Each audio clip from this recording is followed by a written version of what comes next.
आपको आश्चर्य तो अवश्य हो रहा होगा कर्ण कि ये देवकी पुत्र आपको कहां ले आया।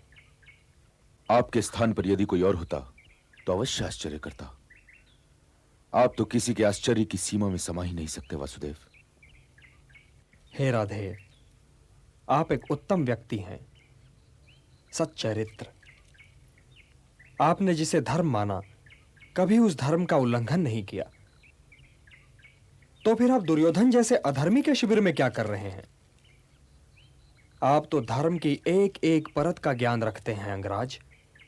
आप तो यह सोच नहीं सकते कि दुर्योधन का मार्ग धर्म का मार्ग है, सत्य का मार्ग है। परंतु मेरे और दुर्योधन के संबंध का आधार न धर्म है केशव, और ना ही अधर्म। इस संबंध का आधार स्नेह है। वो मेरा मित्र है। वो मेरा कृष्ण तो नहीं, किंतु मैं उसका सुदामा अवश्य हूं। क्षत्रियों के समाज ने मुझे केवल इसलिए नहीं स्वीकार किया ना कि मैं एक सूत पुत्र हूं, परंतु दुर्योधन ही एक अकेला क्षत्रिय है जिसने कभी भी मेरे और उसके बीच इस विशेषण की दूरी नहीं रखी। आज से बरसों पहले जब हस्तिनापुर क्षत्रिय समाज के सामने द्रोणाचार्य और कृपाचार्य जैसे गुरुश्रेष्ठ मेरा अपमान कर रहे थे, तो केवल दुर्योधन मेरी सहायता के लिए उठा। उसने मुझे अंक का राजा बनाकर मुझे यह अधिकार दिलवाया कि मैं उस अभिमानी कुंती पुत्र अर्जुन को ललकार सकूं। और यही कारण है देवकी नंदन कि जब कभी उसका मुझे कोई दोष दिखाई देने लगता है तो मैं अपनी आंखें मूंद लेता हूं।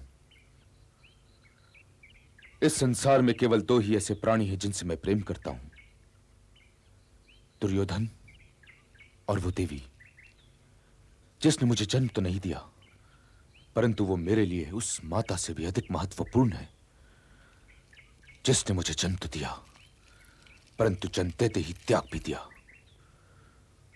मैं दुखी होता हूं तो इन्हीं दोनों को दुखी देखकर, और सुखी भी होता हूं तो इन्हीं दोनों को सुखी देखकर। मेरे पास ना अपना कोई सुख है और ना ही कोई दुख। मुझे स्वयं अपने जीवन से कोई लगाव नहीं, किंतु मैं जब तक जीवित हूं मेरे हृदय में इन दोनों के अतिरिक्त किसी और के लिए कोई स्थान नहीं बन सकता। यह ठीक है अंगराज कि कृतज्ञता का ऋण उतारना सहज नहीं। सबसे भारी ऋण यही होता है। परंतु फिर भी यदि बात सत्य और असत्य, धर्म और अधर्म, प्रकाश और अंधकार के बीच आन फंसे, तो क्या असत्य, अधर्म और अंधकार का पक्ष लेकर भी यह ऋण उतारना उचित है? क्या ऐसा ऋण उतारने से ऋणी ही रह जाना उचित नहीं है अंगराज?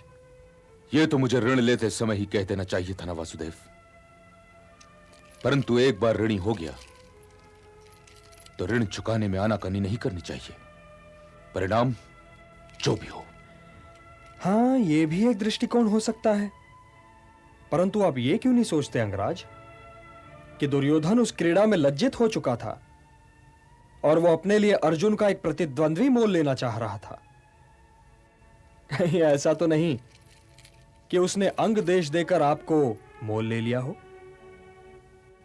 हे वासुदेव, यदि उसने मुझे मोल भी ले लिया हो, तब भी अपने को बेचा तो स्वयं मैंने ही था ना।